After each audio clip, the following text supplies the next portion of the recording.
Olá pessoal, eu sou o professor Marcos, esse é o nosso História em Casa. Hoje vamos falar a respeito da colonização espanhola e do seu início, do seu processo de independência. Bom, quando nós falamos sobre a colonização espanhola, a primeira coisa que a gente tem que ter muito em mente é que, na verdade, essa colonização ela começa com um processo de conquista. Tá? Mais de 50 milhões de pessoas viviam na América, no continente americano, antes da chegada de Cristóvão Colombo. Existiam civilizações extremamente articuladas, estruturadas, com um nível de desenvolvimento bastante sofisticado. Aliás, no século XV, a maior cidade do mundo se encontrava, tá certo, no Império Azteca, tá? Bom, essas civilizações eram as civilizações maia, na Península de Yucatán, com mais de 6 milhões de habitantes. O Império Inca possuía 12 milhões de pessoas e os astecas, aí no caso, na marca de 25 milhões de habitantes. Tá? Essa sociedade desenvolvia o que nós chamamos de modo de produção asiático.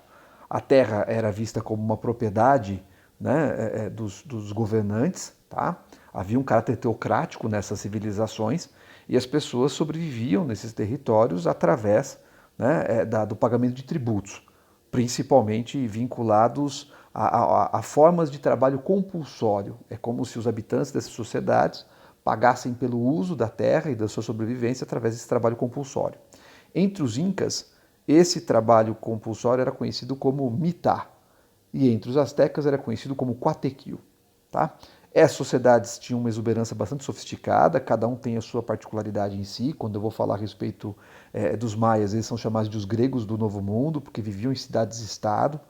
Palenque era uma das mais importantes. Grandes observadores do espaço, os maias inventaram o zero, sabiam aí o tempo de translação da Terra. Tá? Quando nós vamos falar sobre os astecas, tá? Nós temos um povo aí, no caso, que assimila em parte a cultura maia, tá? Vão se desenvolver de forma primorosa na cidade, é difícil de pronunciar, Tenochtitlan, capital do Império Azteca, atual cidade do México. Né? Era uma cidade extremamente desenvolvida, praticavam agricultura nas tinampas, canoas flutuantes que existiam lá no Lago Texcoco. Tá? Uma sociedade estruturada no qual o topo da elite era feito pelo imperador, por uma elite militar, praticavam sacrifícios humanos. Tá? Entre os incas, que viviam no altiplano andino, você tem um nível de desenvolvimento bastante sofisticado, com estradas que interligavam todo o império. Tá?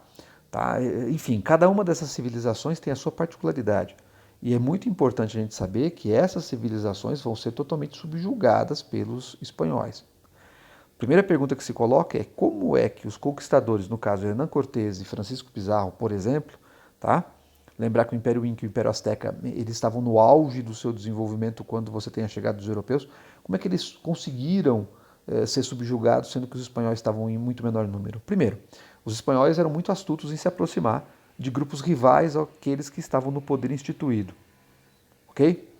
Segundo, no Império Inca, o sistema de estradas favoreceu a circulação dos espanhóis, que, diferentemente dos povos pré-colombianos, eles se deslocavam utilizando-se de cavalos.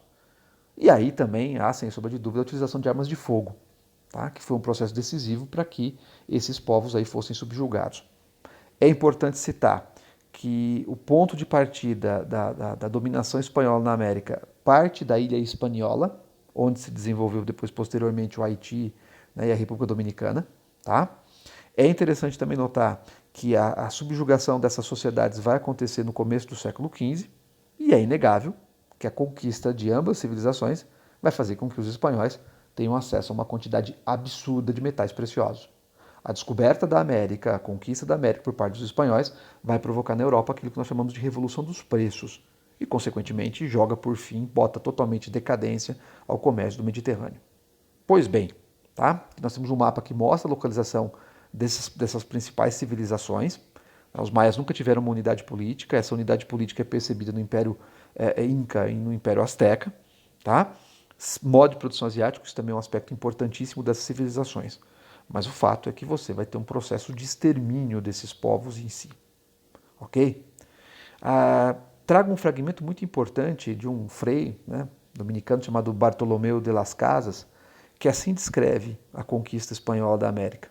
Tá? Assim descreve a relação que os espanhóis tinham sobre os ameríndios.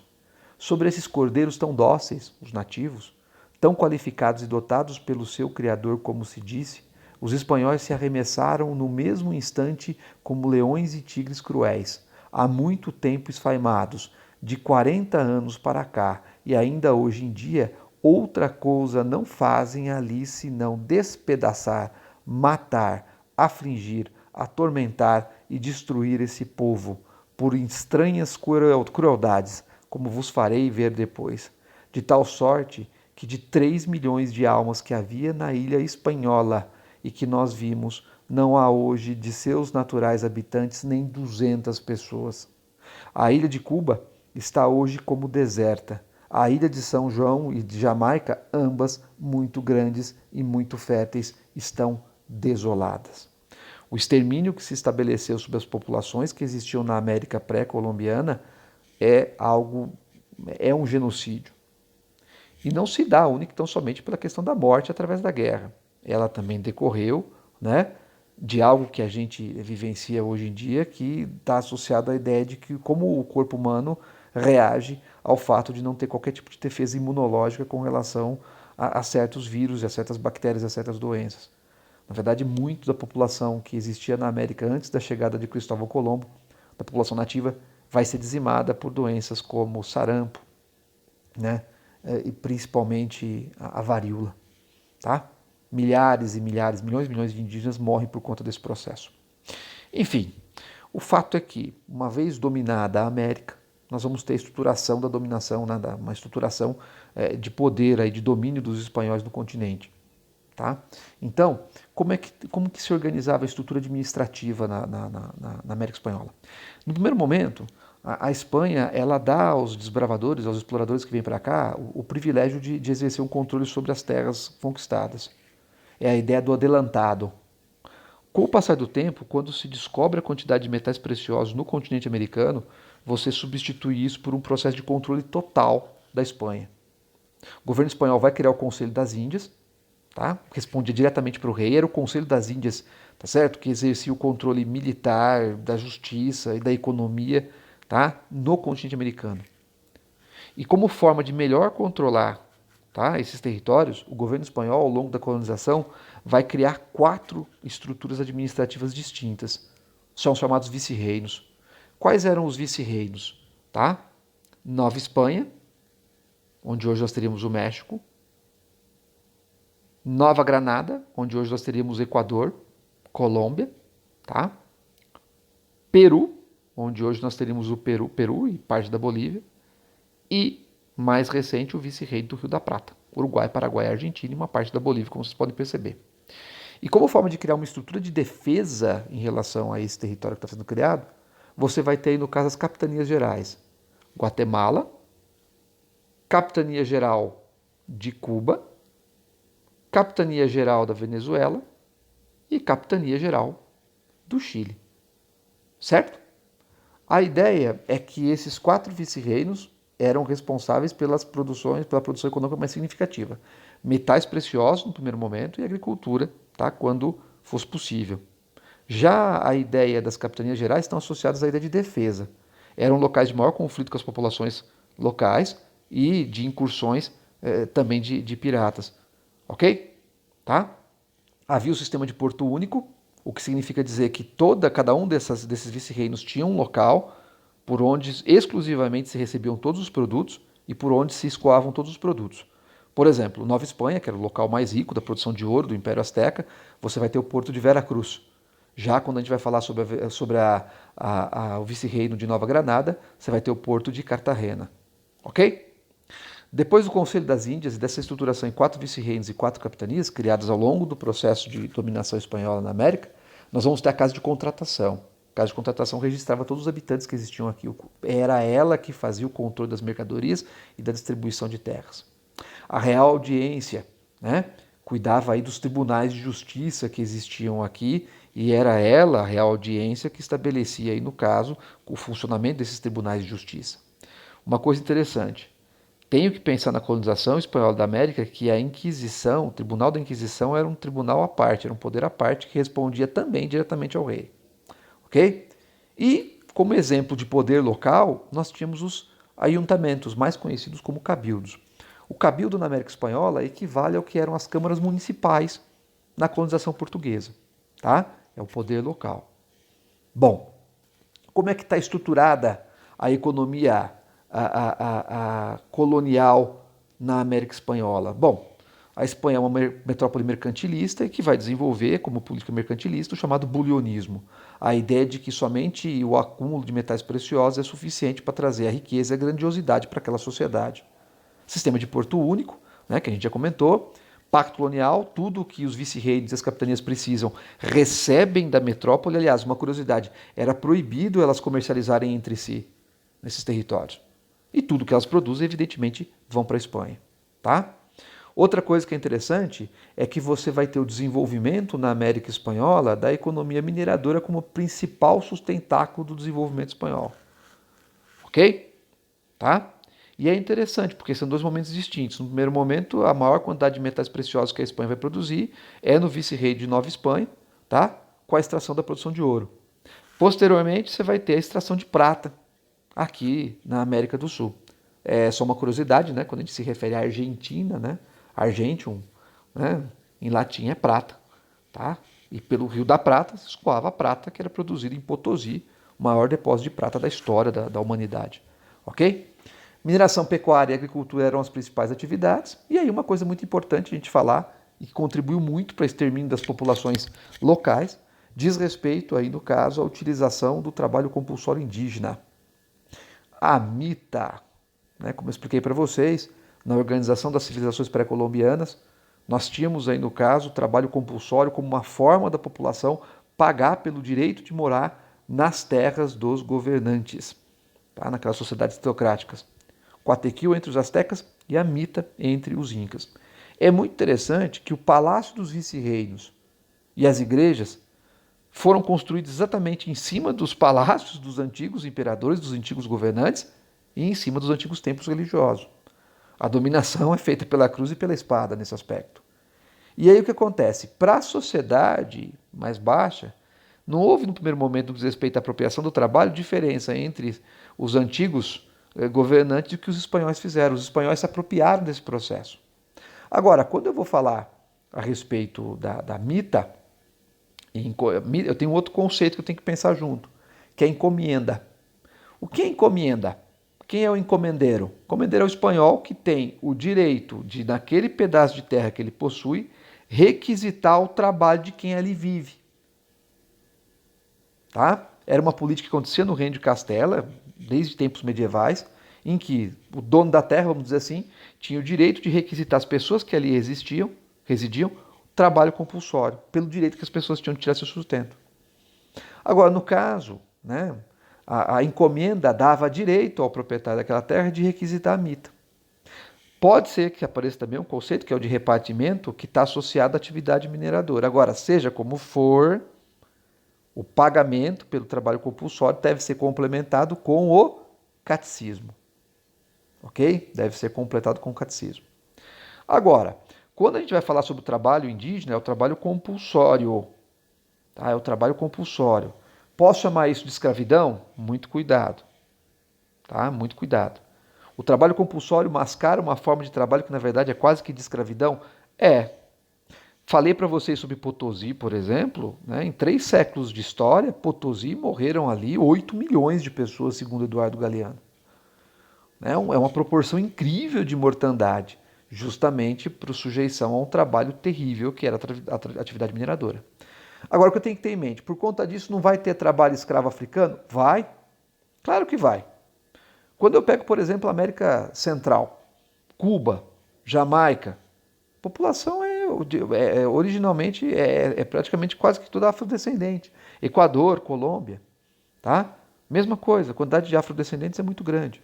Então, nos locais em que não é possível se retirar a mita, até porque a ideia de civilização pré-colombiana é muito consolidada na chamada Mesoamérica, você vai ter escravidão africana, tá? Você vai ter escravidão africana. E são processos que se complementam, ok? Então, houve escravidão africana, sim, na América Espanhola, sim. Muito bem. Como é que está estruturada a sociedade colonial espanhola?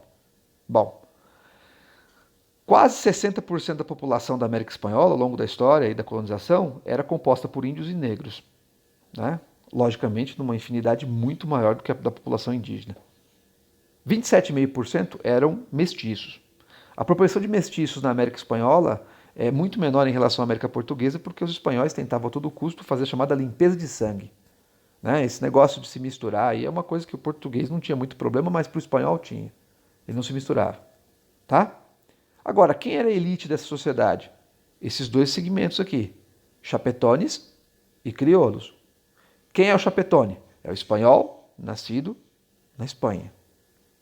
Quem é o crioulo? É o espanhol nascido na América. Ah, ele é mestiço? Não. Não, a expressão crioulo não tem nada a ver com questão de mestiçagem nesse momento ou de origem de ascendência africana aí no caso. Né? Essa expressão no Brasil ela é pejorativa. Mas na América Espanhola não. Quem é crioulo? É o filho de pai e mãe espanhol que nasceu aqui. O que é interessante é que durante grande parte da colonização espanhola na América, somente os chapetones podiam comercializar com a Espanha. Isso não era permitido aos crioulos. Os crioulos não podiam ocupar certas posturas, certas posições, tá certo? Na estrutura administrativa central. Ocupavam, mal e mal, alguma posição nos cabildos. Eles se sentiam cidadãos de segunda categoria. Não gozavam dos mesmos privilégios e direitos que os chapetones. Ok? Tá?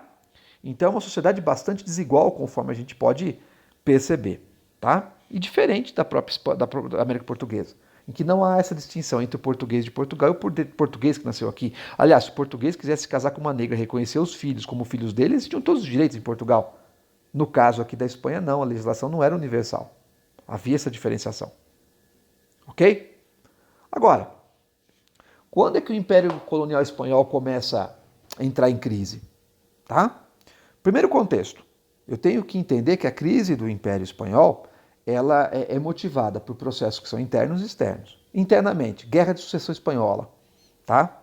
A Espanha vai haver uma disputa entre Carlos de Habsburgo e o Duque de Anjou para ver quem assume o trono. É um conflito que se envolve vários países da Europa, né? Inclusive Portugal também. Aliás, Portugal não se envolveu, ele é o último país, ele não se envolveu, mas é o primeiro a reconhecer aí no caso, tá certo? O rei espanhol.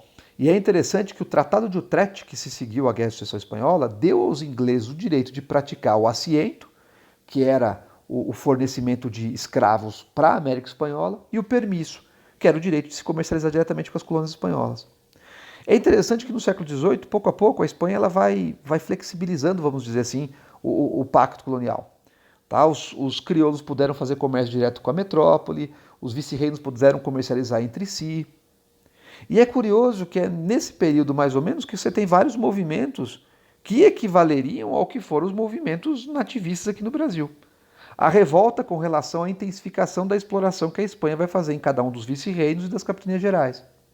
Dessas revoltas, talvez a mais famosa seja do Tupac, né? Tupac Amaru, tá? Que na verdade era um descendente direto da realeza inca, tá? Ali ficou grifado errado, é Tupac Amaru, com o não com o, tá?